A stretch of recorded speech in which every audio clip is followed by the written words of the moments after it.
É isso aí, pessoal. Sejam todos muito bem-vindos a mais uma entrevista aqui com a Leal, diretamente com a equipe Girassol. E hoje uma presença especial, uma profissional que eu particularmente gosto muito, o corpo clínico da Leal gosta muito, viu, Marjorie? A gente fica muito triste quando ela fala, vou viajar, aí todo mundo fica triste lá, viu, Marjorie? Porque a gente gosta muito tanto do trabalho como da pessoa. A Marjorie também é uma especialista no ramo da medicina veterinária. Eu vou deixar você falar, Marjorie. Muito boa tarde, boa tarde. Primeiramente. Eu queria que você passasse para o pessoal de casa o começo de tudo. Por que da veterinária, aonde você se formou e aí o porquê você escolheu esse ramo da medicina veterinária. Sim.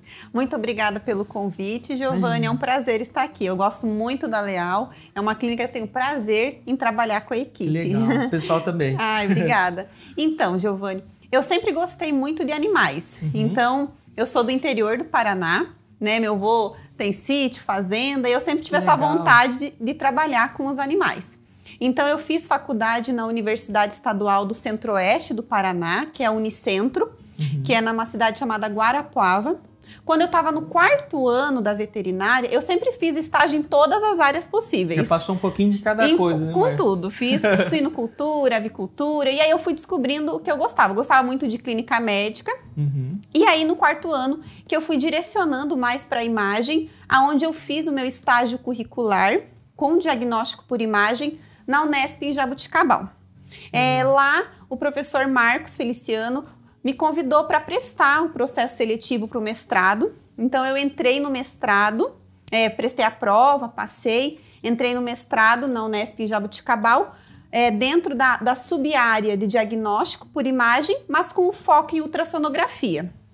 Então, lá tinha muitas técnicas novas que se trabalha aí, né, dentro da ultrassonografia, tanto como humanos, como na veterinária. Então, eu trabalhei mais com baço no meu mestrado, mas eu participava da rotina do hospital. Então, todo dia eu estava lá no hospital veterinário, acompanhando a rotina, auxiliando, ajudando e, acima de tudo, aprendendo. Que legal. Aí, acabei o mestrado, eu já entrei no doutorado, na mesma instituição e sob orientação do mesmo orientador, que é o professor Marcos Feliciano, que ele é reconhecido aí mundialmente na parte de diagnóstico por imagem. E aí, eu acabei o mestrado e já entrei no pós-doutorado. Então, eu acabei meu pós-doutorado, falando nisso, né, meu doutorado eu trabalhei com foco em gestação e no doutorado eu voltei trabalhando com baço. Mas, claro, a gente participava de muitos projetos, então a gente se envolvia com todos os órgãos, passou né? Em bastante coisa ali, Em bastante coisa. Aí, acabei o pós-doutorado e foi aonde eu tive aí a ideia de começar a trabalhar na parte de assistências para as clínicas. Então, eu presto assistências para as clínicas veterinárias. Entendi. É o que a gente chama de volante, né? De volante. Né? Então, é o volante. Então, aí a Marjorie já trabalhou com ave, já trabalhou com suíno, né? Que bacana. E já foi diretão. Achei isso bastante interessante, Marjorie. Que você já fez a graduação, fez o estágio, já foi pro mestrado, doutorado e pós-doc. Isso. Bacana, que legal. Foi. Então, já falando um pouquinho sobre a parte da ultrassonografia, né? Eu queria que você falasse para o pessoal de casa o quão importante é esse exame de imagem, né? A ultrassonografia dentro da medicina veterinária. Claro. Eu até acho que posso ser até suspeita para falar, né? Porque eu amo ultrassom. Eu falo que o ultrassom, ele ajuda muito, né? Ele ajuda o clínico a tomar decisões, porque dependendo do exame de ultrassom, vai condicionar todo a conduta daquele paciente, se aquele paciente vai precisar, às vezes, de uma cirurgia, ou se vai tratar um tratamento clínico. E também, dentro disso, às vezes a gente consegue até estimar um prognóstico. Realmente é um caso mais grave, é um caso mais delicado. Então, a gente consegue, gosto de falar sempre, eu acho que você já me acompanhou, que eu falo para os tutores, né? Que no ultrassom, o que a gente avalia? A arquitetura, a morfologia dos órgãos. Então, a gente consegue ver se aquele órgão está de acordo ou não. Como que ele está? ele está preservado, como que tá suas características, tem algum tumor, algum nódulo, alguma coisa diferente com aquele órgão, e dentro dessa diferença que ele pode apresentar, a gente consegue sugerir doenças, né? Algumas doenças que podem fazer essas alterações. Essas alterações, né? Não é só o tumor, um câncer, mas doenças inflamatórias, doenças infecciosas causadas, né? Vírus, bactéria, protozoário. Então, a gente consegue, dentro do ultrassom, avaliar todos esses órgãos. Perfeito, Márcia. Né? O que eu gosto que você fala quando eu acompanho o ultrassom é que você costuma comparar com a lataria de um carro, Isso. não é verdade? Eu gosto do pessoal de casa, porque realmente é isso, né? Isso. Às vezes, o órgão ali, a estrutura tá um pouquinho irregular, mas a função pode estar normal. Pode estar normal. Mas é o que você falou, e eu acho que assim é de fundamental importância a ultrassonografia na medicina veterinária, porque a gente precisa desse exame de imagem para tomar algumas decisões, como você falou. Sim. E também para estadiar algumas doenças. Isso é verdade. Que a gente vai falar mais para frente, né, Márcia? Sim. Antes da gente falar dessas doenças, eu vi que você falou ali que teve um foco da sua especialização em gestante, né? Sim. E isso vem crescendo bastante na medicina veterinária, e eu quero que você fale para o pessoal de casa o quão importante é esse acompanhamento gestacional, esse pré-natal que fazem nos cães e nos gatos. Sim, é um exame muito importante que muitas vezes eu vou realizar esse exame e o tutor fala: nossa, eu não sabia que se fazia ultrassom gestacional em cadela ou em gata, né? E é um exame que é imprescindível. Por quê? Verdade. Dentro do exame gestacional, primeiramente, a gente consegue diagnosticar uma gestação, dizer se aquela fêmea está gestante ou não, ou se ela está com uma infecção no útero, por exemplo. Se ela está gestante, mais ou menos de quanto tempo de gestação ela está. A gente consegue predizer a idade gestacional e predizer uma data do parto. Dentro disso, a gente consegue avaliar aqueles fetos, né, desde embrião até eles virarem fetos e nascer, e se tem alguma má formação, se aquela gestação está desenvolvendo normal ou se tem alguma anomalia. A gente consegue avaliar os batimentos cardíacos do bebê, que é uma ferramenta extremamente importante para dizer se aquele bebê não está em sofrimento, se aquela fêmea não está desenvolvendo um aborto. Então, isso tudo dentro do ultrassom gestacional. Além disso, a gente consegue não só avaliar os fetos, mas a gente consegue fazer uma avaliação dos órgãos da mãe, dependendo da idade da gestação. Já peguei fêmea que estava gestante com tumor, ou fêmea gestante com corpo estranho. Então, a gente consegue avaliar eu gosto de falar do status gestacional, né? Legal. Uma coisa que os proprietários sempre perguntam, eu coloco o transdutor e eles falam: quantos filhotes tem? E isso é uma coisa que é complicado, porque eu gosto de falar que o ultrassom é um filme. Então, os fetos estão em constante movimento. Então, às vezes, eu posso contar o mesmo feto 2 vezes. Então, a gente consegue mais ou menos dizer a quantidade. Eu sempre falo, pelo menos tantos. Já o raio-x é uma foto. Tá todo mundo paradinho, a gente consegue contar ali quantos bebês tem. Só que o raio-x, a gente só consegue realizar o raio-x a partir de 50, 55 dias, que é quando os ossinhos estão todos calcificados. Aí a gente consegue contar. E o ultrassom não, a gente pode fazer ultrassom desde o momento em que a gente suspeita que aquela fêmea está gestante, que já deu os dias para a gente conseguir ver no ultrassom, a gente já pode fazer, Legal. né? E o ultrassom não tem radiação. Pois é, não sofre alteração nos filhotes, nem na mãe. Então, pessoal de casa aí, então viu quão importante é a ultrassonografia nesse pré-natal, nesse acompanhamento gestacional. E uma coisa que a Marjorie, ela fala e a gente já bate o martelo, né, Marjorie? Que é especializar, direcionar isso para ver se ela pode ter um parto normal ou se é uma cesárea de acordo ao diâmetro da cabecinha, da cabeça. A gente consegue pelo diâmetro saber mais ou menos, só que o tamanho dos fetos, se eles vão ser fetos muito grandes, e aí também ver o tamanho da vulva da fêmea, para ver se ela vai ter tendência a precisar de cesárea, né? Que a cesárea a gente vai conseguir estimar só realmente no dia do parto. Exato. Se ela vai ter dilatação ou não. Mas a gente consegue avaliar se é feto único, se ele é muito grande, se possivelmente ela vai precisar de uma cesárea. e mais ou menos estimar aí a data daquele parto, né? Mas a Marjorie, quando ela fala, a gente bate o martelo, ela fala, ó, eu acho que vai precisar de cesárea. O paciente chega lá na clínica realmente precisando de cesárea. Eu sou suspeito a falar da Marjorie também. Muito obrigada. Bom, pessoal, nós vamos dar uma pausa agora para a gente tomar um copo d'água. Vale lembrar que a Leal fica aberta 24 horas todos os dias da semana e está localizada atrás da rodoviária. Aguardo vocês no próximo bloco.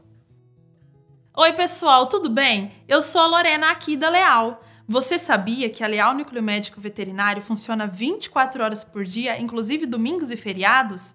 Então, sempre que precisar, estaremos aqui, disponíveis com profissionais especialistas em diversas áreas. Exames e resultados são feitos na hora. Nossa farmácia também funciona 24 horas, assim como a vacinação. E o melhor, sem custo adicional por isso. Então, precisou? Corre para a Leal! É isso aí, voltamos para o segundo e último bloco aqui da nossa entrevista com a doutora Marjorie e nós falamos bastante aí no primeiro bloco, falamos sobre a parte da gestação nos cães e nos gatos, né, Marjorie? Falamos sobre as alterações, então muito importante, pessoal de casa aí, ficar ligado nessas alterações e sempre fazer o acompanhamento gestacional com o ultrassonografista. E eu aconselho de olhos fechados a doutora Marjorie. Então a gente estava conversando aqui e a Marjorie, é legal, Marjorie, a gente falar sobre a ultrassonografia nas especialidades que a gente tem dentro da medicina veterinária. Então tem muitas especialidades aí que você ajuda todas elas, verdade? Sim, e dentro da veterinária a gente tem os especialistas, né? Assim, a gente consegue com o ultrassom auxiliar o clínico, né? Como a gente já tinha frisado, que é uma importante e imprescindível área. Os endocrinologistas, o gastrologista, o oncologista, também o neurologista, nefrologista. Oftalmo também é legal falar, também, né? Porque a gente consegue, querendo ou não, fazer o exame oftálmico. Sim. E agora a gente tem, começando assim, alguns ultrassonografistas têm especialidade em parte de tecidos musculoesqueléticos. Então o ultrassom tem ajudado também, né? Porque a gente sabe que osso a gente vê no raio-x, mas a parte de tecidos moles, avaliar tendão, ligamento, parte muscular, a gente tem avaliado aí com ultrassom e tem tido bons resultados e auxiliando aí até o ortopedista. É verdade, isso é legal falar do ultrassom nessa parte locomotora aí, porque quando eu distendi o meu tendão foi um ultrassonografista lá que foi fazer. Viu a parte ligamentar e tudo mais. Então, todas essas áreas aí na parte das especialidades a gente consegue colocar a ultrassonografia nela, né? Então é muito legal. Às vezes até auxiliando a parte clínica, a gente consegue avaliar com a Marjorie, ela consegue passar pra gente, ó, essa paciente tem uma alteração na glândula adrenal. Então a gente pode encaminhar para o especialista através do ultrassom clínico, não é verdade, Marjorie? Claro, porque a glândula adrenal ela tem muita importância aí, né, no organismo. E qualquer alteração que a gente vê nela, aumento de tamanho, presença de tumor, de nódulo, indica que aquela paciente pode ter alguma doença hormonal. E aí a gente encaminha para o especialista que vai realizar o diagnóstico definitivo. Isso, perfeito. Né? Então a parte do ultrassom aí é muito importante na nossa rotina clínica e a gente tinha falado sobre o estadiamento de algumas doenças lá atrás, né, Marjorie? Sim. Então nós vamos falar aqui, a Marjorie, a gente chama muito a Marjorie lá na clínica para aqueles pacientes que têm doença renal, né? Sim. Então eu queria que você passasse para o pessoal de casa o quão importante é o ultrassom nesses pacientes que às vezes têm uma insuficiência renal aguda, às vezes uma doença renal crônica. Então eu queria que o pessoal de casa, que você passasse para eles o quão importante é. Sim, o ultrassom é muito importante nessa área, né? Mas igual a gente tinha conversado antes, o ultrassom a gente vê a lataria do órgão, né? Se ele tá funcionando ou não, a gente vai ver nos exames adicionais, né? Então eu falo que o ultrassom é mais uma pecinha do quebra-cabeça para a gente conseguir fechar o diagnóstico. Perfeito. Mas, por exemplo, num paciente com doença renal crônica, ele normalmente tem alteração da arquitetura daquele órgão. Às vezes aquele órgão vai estar pequeno, o rim vai estar pequenininho, os contornos dele pode não estar regular. Ele tem alteração da ecogenicidade, que é a cor no ultrassom, né? Então, ecogenicidade é a cor. E um animal com lesão renal aguda, ele tende a ter um rim com aumento de tamanho. A gente consegue também, pelo ultrassom, avaliar o Doppler. O Doppler, a gente avalia vascularização. Então, ele também nos auxilia ali para a gente avaliar o fluxo da parte renal, né? Então, a gente consegue sugerir para o clínico, provavelmente é uma doença renal crônica, possivelmente uma doença renal aguda. A gente tem pego muito, né, Giovanni, pacientes filhotes com anomalias, né? Verdade. Anomalias congênitas aí de rins. E isso tem sido muito importante no ultrassom, porque às vezes é um filhote que chega com sinais inespecíficos. Sim. E o ultrassom ajuda a direcionar, esse animal tem uma lesão aí no rim que é compatível com uma anomalia, e aí a gente consegue direcionar todo o tratamento dele. Perfeito, Márcia. Então, na verdade, é aquilo que você falou, né? Eu gosto muito de falar sobre a lataria. Então, pessoal de casa, para vocês verem o quão importante é a ultrassonografia na nossa rotina clínica. Porque às vezes, Marjorie, chega um paciente que ele tem uma lesão renal e só, para o pessoal de casa saber, só com os exames de sangue, só com o bioquímico, nós não conseguimos estadiar esse paciente. Sim. Se ele é um insuficiente que está com uma insuficiência renal aguda ou se ele tem uma doença crônica já de um tempo. Sim. Então, é essencial o ultrassom, esse exame de imagem. E mais uma coisa, né? O quão lesionado aquele rim está, né? Porque às vezes ele só tem uma leve alteração, eu gosto de falar, um leve amassadinho, mas às vezes ele está todo alterado e tudo isso muda. Claro que não significa que aquele rim está todo alterado, que ele não está funcionando, né? Porque às vezes ele consegue funcionar, né? Igual eu falo, às vezes a gente tem um carro batido, mas que está funcionando, né? É andar. Mas o ultrassom vem auxiliar isso. E aí a gente vai fazendo estadiamento, acompanhando e vendo como ele evolui. Ele está piorando ou ele está estável, continua do mesmo jeitinho que estava no último exame. Então, tudo isso é muito importante, né? É importante a gente falar, o pessoal de casa até saber, às vezes alguns pacientes também, como ela vai fazer o ultrassom, faz o ultrassom todo, né? E a gente suspeita de uma doença renal que o paciente tenha, às vezes aparecem aquelas gastrites urêmicas devido ao problema renal. Então, no ultrassom, já consegue fazer a varredura do abdômen e ver se tem uma gastrite, uma enterite, tudo isso relacionado a uma causa base, né? Sim, porque aquele animal, ele pode ter uma gastrite, pode ter uma alteração hepática, né? Isso. Intestinal, às vezes até levando uma pancreatite. Então, o ultrassom a gente consegue avaliar todos os órgãos do abdômen. E mudando às vezes até um pouquinho, a gente não consegue, a gente pode avaliar além dos órgãos do abdômen, o ultrassom permite que a gente faça uma avaliação extracardíaca. Verdade. Então, avaliar o tórax, né? Então, o ultrassom às vezes não é só para os órgãos do abdômen, mas também, hoje em dia, o ultrassom tem sido importante para avaliar estruturas extracardíacas, né? Porque coração quem avalia é o cardiologista. Então, a gente consegue aí, até em pacientes atropelados, né? Fazer essa avaliação rápida do tórax. Isso. Às vezes, alguns pacientes que a gente chega lá em emergência e você faz ultrassom, às vezes eu já vi você fazendo e falo, esse paciente aqui tem uma alteração no pulmãozinho, tem alguma alteração ali. Então, pessoal, vocês viram aqui com a doutora Marjorie o quão importante é nas doenças, na gestação. Marjorie, muito obrigado por essa tarde de informação para o pessoal de casa, tá? Acredito que o pessoal tirou várias e várias dúvidas que vão começar cada vez mais ter esse acompanhamento gestacional e saber o quão imprescindível é o uso do ultrassom na nossa rotina clínica. Então, o meu agradecimento, muito obrigado mesmo. Mais uma vez, o corpo clínico da Leal é suspeito a falar da Marjorie, e que é uma excelente profissional. Obrigado mesmo. Eu que agradeço, Giovanni. Muito obrigado pelo convite. Foi um prazer, viu? Imagina, prazer é nosso. Então, vamos ficando por aqui com a nossa entrevista com a doutora Marjorie, direcionado aqui juntamente com o Grupo Girassol. Vale lembrar mais uma vez, a Leal fica aberta todos os dias da semana, 24 horas por dia. Nós temos o atendimento também home care de segunda a sexta-feira e agora com esse período aí nós vamos estender o horário do nosso home care. Certo, pessoal? Então aguardem, vem mais entrevistas aí. Mais uma vez, obrigado, Marjorie. E eu vou terminar com o nosso bordão de sempre, viu, Marjorie? Que é o precisou, corre pra Leal.